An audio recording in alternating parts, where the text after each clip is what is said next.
Hey everybody, welcome to the channel, welcome to the video. My name's Atum Spinks, and today I wanted to show everyone my best and favorite Ice Lance PvP build for Midnight level 90 PvP. So let's go ahead and get started showing you the build. We're going to work on mostly showing and talking about the right side of the tree. The frost side, I am a Frostfire mage, but we'll worry about the Frostfire element later. And then the left side of the tree, that's largely, let's say, player's preference. So I'll tell you why I choose what I choose, but feel free to choose whatever feels best for you. So quick disclaimer, I have just got it started using a actual keyboard and mouse.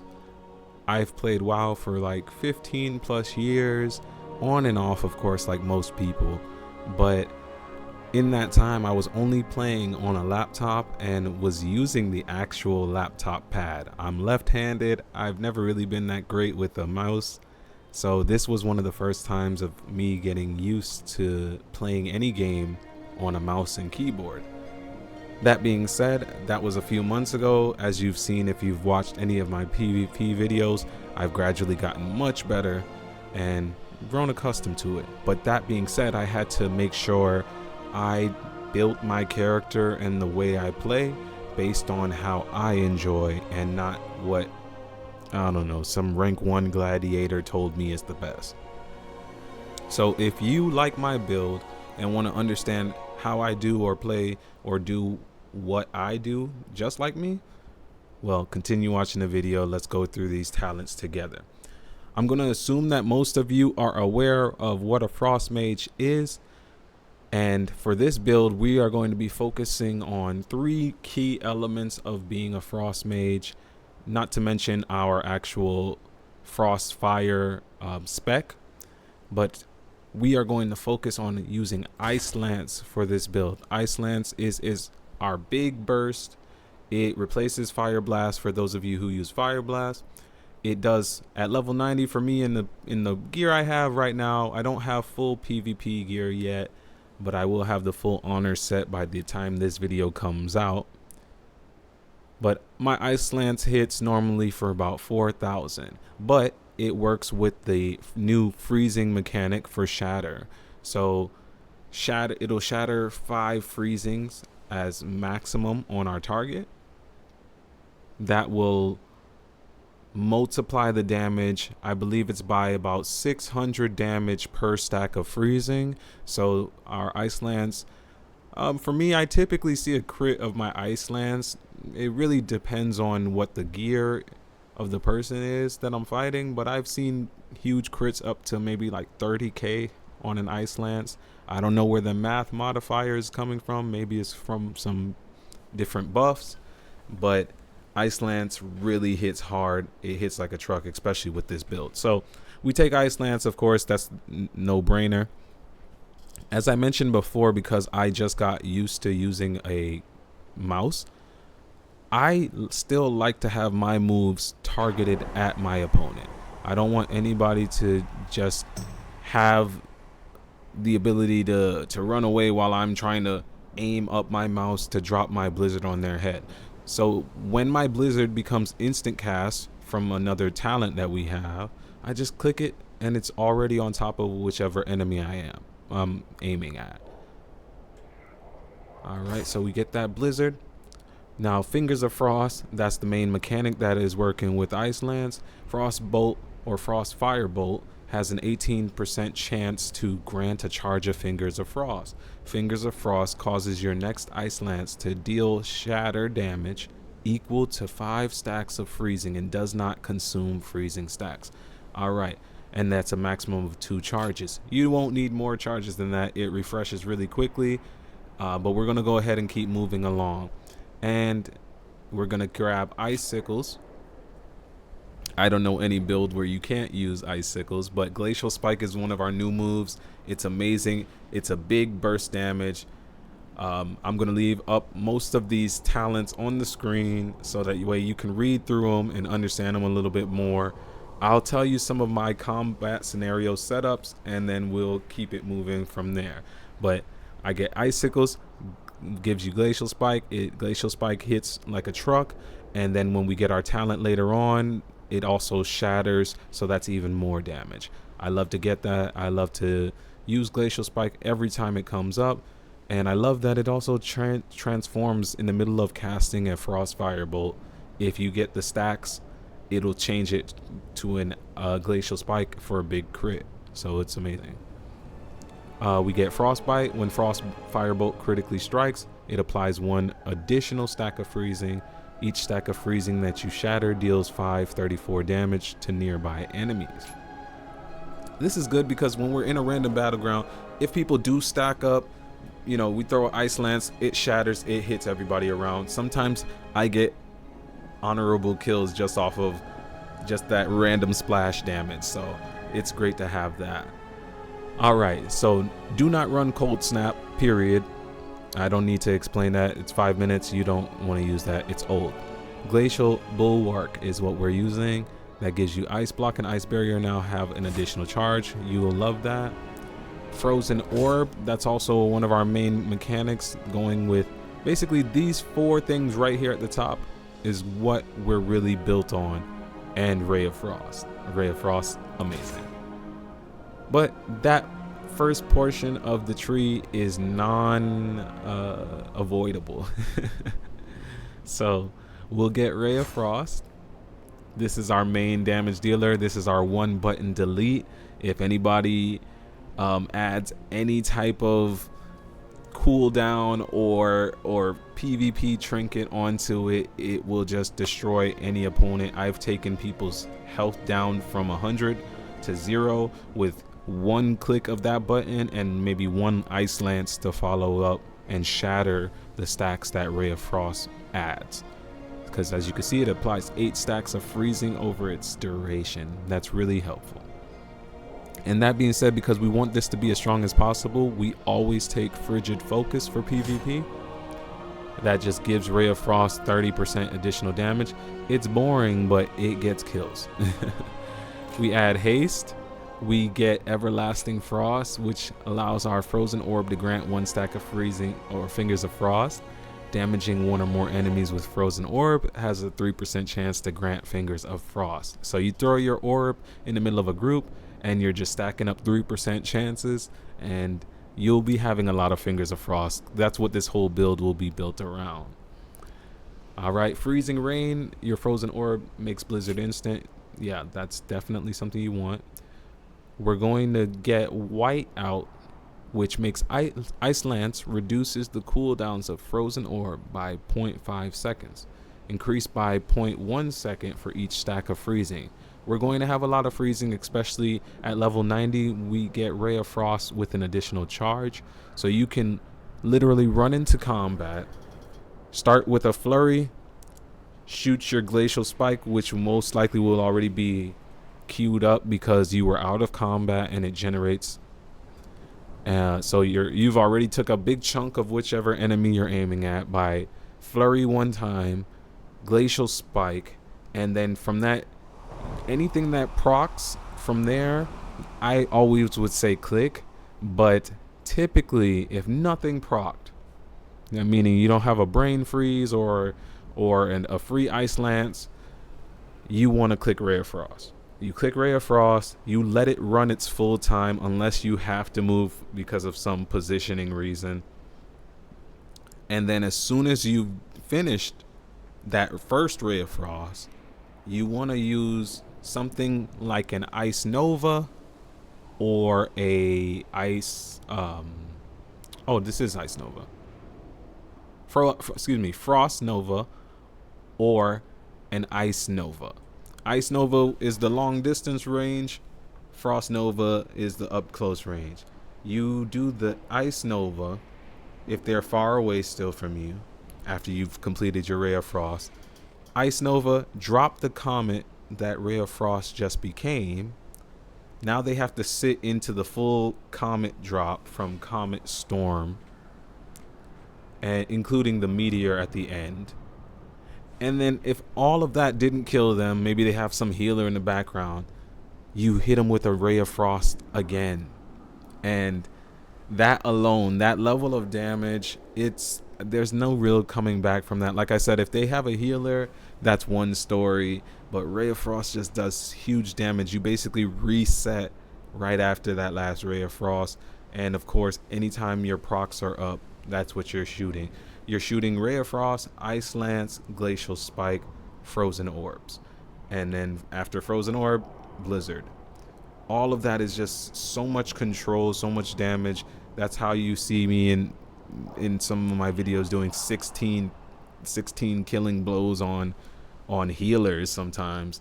And yeah, it's a lot of damage. I don't know if Blizzard is planning on making any changes, but right now Frost Mage is everything that any winter loving child has ever dreamed of.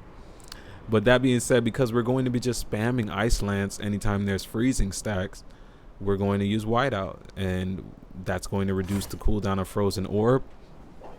In PvP scenarios, I haven't really gotten a chance to test how fast the Frozen Orb can come off a cooldown, but in PvE scenarios, I've gotten it down to being able to click Frozen Orb roughly every 25 to 30 seconds, you know, based off of different procs that happen. But mostly if you're in an Ice Lance build like this one, you're just going to be constantly spraying out the Ice Lances. And because we haven't taken that talent yet, but we're going to get, is it Splitting Ice? Fractured Frost, which makes your Ice Lance strike one additional target. In PvE, that one's a little bit negative. I've pulled mobs from across the room. It's like the Ice Lance doesn't really have a range of where it's going to pull the second additional target. It just sees a weak health or another health, and it just shoots. Sometimes it'll go all the way off to the left and just pull a whole new mob. So I don't always take this for my PvE build, even though it is huge damage. But for PvP, you don't care. If your Ice Lance pops off and hits a random warrior trying to run away, and it hits him in the back and it crits, you're happy about that. So we're going to get Fractured Frost for this one. But I only mention all of that to say that Fractured Frost is also contributing to that Frozen Orb reduction. So when we're shattering in those freezings, your Frozen Orb, if it hits somebody else who has freezing, which they will, because we're going to take Brain Freeze now, we're going to get Splitting Ice. I normally would tell people to always run this. Splitting Ice makes your Frostfire Bolt or your Frost Bolt hit 2 targets every time, whether it's a hunter and his pet, a healer standing next to another person. It hits 2 targets. It's just more damage. It's more control. As a Frost Mage, that's what you want. You want to slow the whole field. You want to be able to see what's going on and reposition or set up a kill, like I said with that Ray of Frost combo where you drop the Comet Storm. So we got Splitting Ice for our Flurry, for our Frostbolt, and now we get Fractured Frost. And now our 3 main buttons that we're clicking all of the time are hitting multiple targets. Wonderful. We also get Frozen Touch. Frostbolt grants you Fingers of Frost 25% more often and Brain Freeze more often. Although we're not in Brain Freeze build, having an extra button to click sometimes to add freezing onto your Frostbolt, maybe you didn't get Fingers of Frost yet and everything seems on cooldown, it's beneficial. We get Improved Shatter. That's a no-brainer. We get Flash Freeze, and we get Deep Shatter. I get those instead of getting Permafrost Lances. Frozen Orb increases shatter damage by 10%. If I have extra slots, I will come back for this one. I don't recall if I will. But next one we get is Heart of Ice. Crystalline Refraction. Ray of Frost generates 2 stacks of Fingers of Frost. And then we get Glaciate. When Ice Lance shatters a stack of freezing, the cooldown of Ray of Frost is reduced by 10%. We get that because now our Ray of Frost cooldown is also getting reduced by the Ice Lance. So our Frozen Orb and our Ray of Frost, our two main damage dealing like big cooldowns, are getting back to us because we're spamming our main damage dealing instant cast. So it's amazing like that. So now that we got that, I'm going to go ahead and put these 4 talents into my Hand of Frost. That's a guarantee. Basically, Hand of Frost, I'm going to read it for you all, and I'll give you my explanation of how I've seen it work. It says, shattering an enemy has a 10% chance to summon a Hand of Frost to pursue your target, dealing 9,000 damage. I say 9,000 even though it says 8 because I know. And applying 1 stack of freezing on contact. Each stack of freezing you shatter increases your chance to summon a Hand of Frost by an additional 2%. So our Ice Lances are normally getting basically an extra 12%, let's say minimum, 12% minimum chance to go ahead and grow a Hand of Frost. Damage from your Hand of Frost increases your spell damage by 2% for 8 seconds, and it can, multiple applications may overlap. So we can possibly go up to, let's say, maybe 8%, 10% damage. And then finally, Ray of Frost summons 4 Hands of Frost over its duration. Ray of Frost gains an additional charge and its damage increased by 25%. I'm not counting the numbers, but I know that this damage is serious. Okay, so take it as you will. All right, now to finish up this tree, we have 6 more points. So we get 2 in Rhymecaster. We always get Glacial Shatter. I don't like to get Glacial Chill because, like I said, we don't really have a lot of uptime on our opponents, where it's like we're going to be casting a long time. Most of the time you want to get in, hit them really hard, move on to the next target, maybe CC somebody around there. So to sit there and be like, okay, I get a base 5% increased damage is good, but this one, Glacial Shatter, says Glacial Spike no longer applies freezing, it instead shatters 5 stacks of freezing. That doesn't mean that Glacial Spike doesn't have great damage on its own. You can run up to someone, Glacial Spike them if they have no freezing on them, and still hit them for a whole half of their health.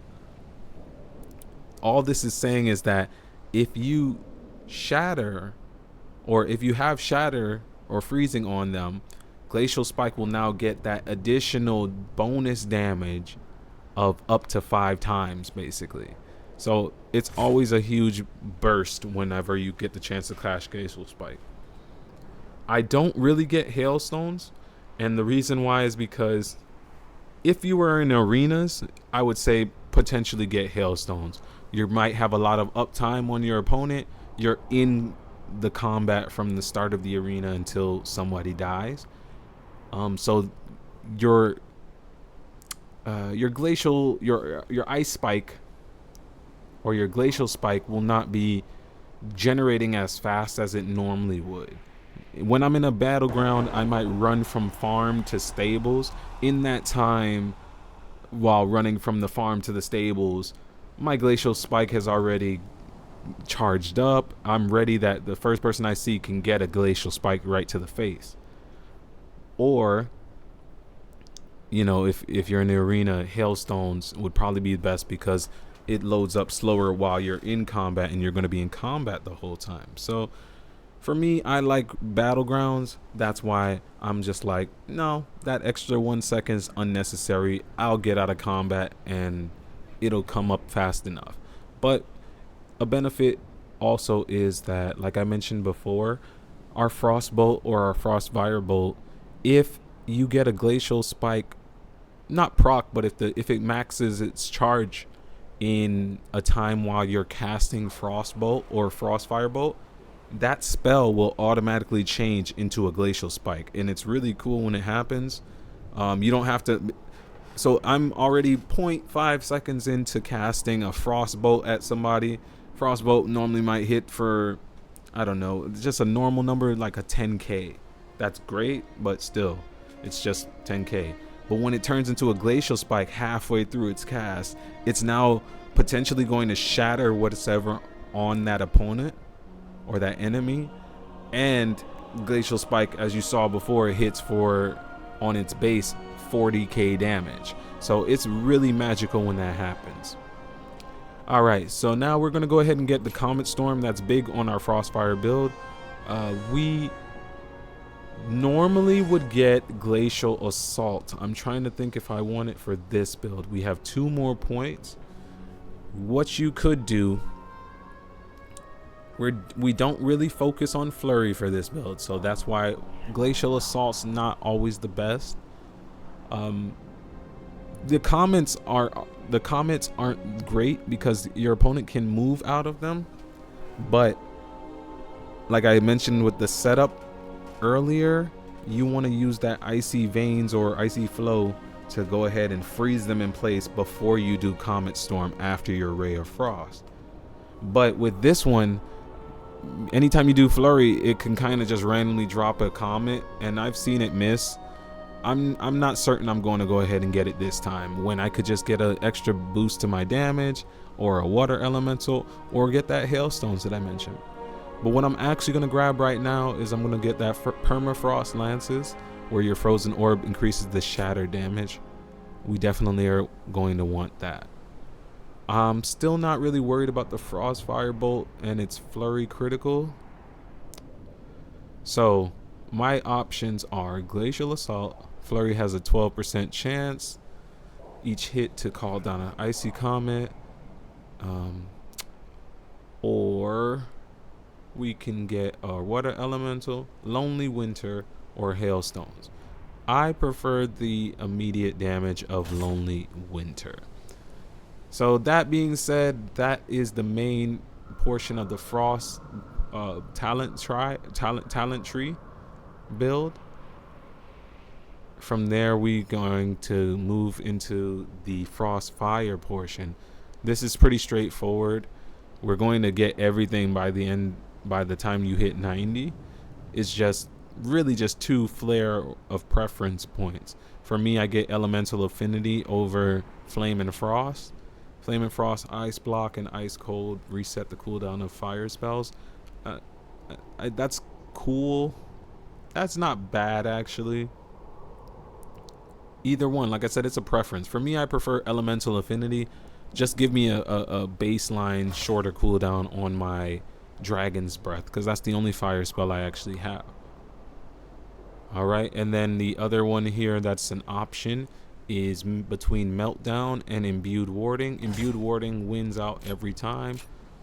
Other than that, we get this. Okay, here's one that also has a little bit of a choice for some people, but for me, it's a no-brainer. So Thermal Conditioning. I normally get this one for PvE. My Frostfire Bolt just casts faster. I think it's the difference of making your Frostfire Bolt cast at 1.2 seconds to something like a 0.9.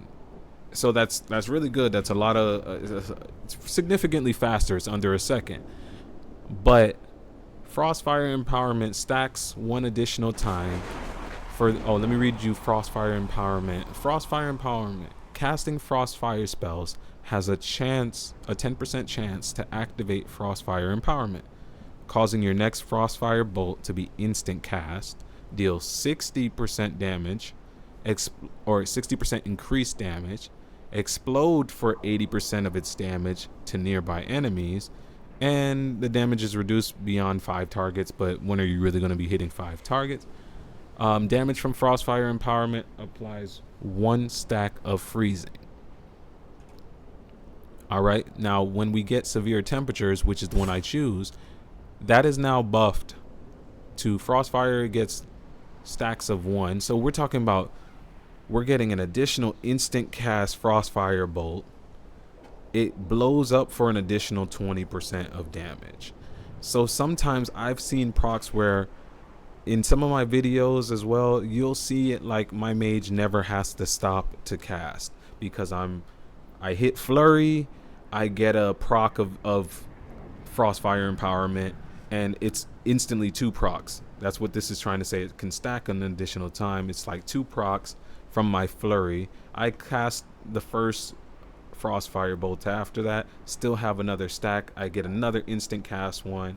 By the time, but the instant cast ones can also chain another one because those are Frostfire spells. So they get the chance to make their own Frostfire Empowerment. And sometimes I really don't even have to stop to cast when I use this talent. So that's why I choose this talent. If you want to just stand in hard cast, great. But in PvP, that's not really going to happen. Now, like I said, everything else is non-negotiable. You have to take them to finish out the tree. So that's how we pretty much will finish up the tree. So that being said, this is the Atum Sphinx PvP Ice Lance build. Thank you so much for watching, and thank you all for requesting my build. I hope it serves you well. I'm going to be gearing up a lot more in PvP. The new season is starting on March 17th, so we'll see if I can get some conquest gear, things like that. But right now I'm still doing some PvP. I do recommend for anybody who's interested in getting at least the full honor gear to run the training grounds. Where is that at? To go to group finder, go to players versus player, and choose training ground. Run the random battlegrounds. They're very easy. It gets you some honor, it gets you some stuff towards your gearing process, and it pops up a lot quicker, I've realized, than random battleground. And I haven't done mine yet for the day, so you guys might have another video on the way. Alright, well, this has been Atum Sphinx. Thank you for tuning into my channel. Please remember to like, share, and subscribe for more content. Check out some of my PvP videos as well as my dungeon delves. And please, if you like the channel, support it. Listen to some of my music, and please give me some feedback. Prosperous love to you all.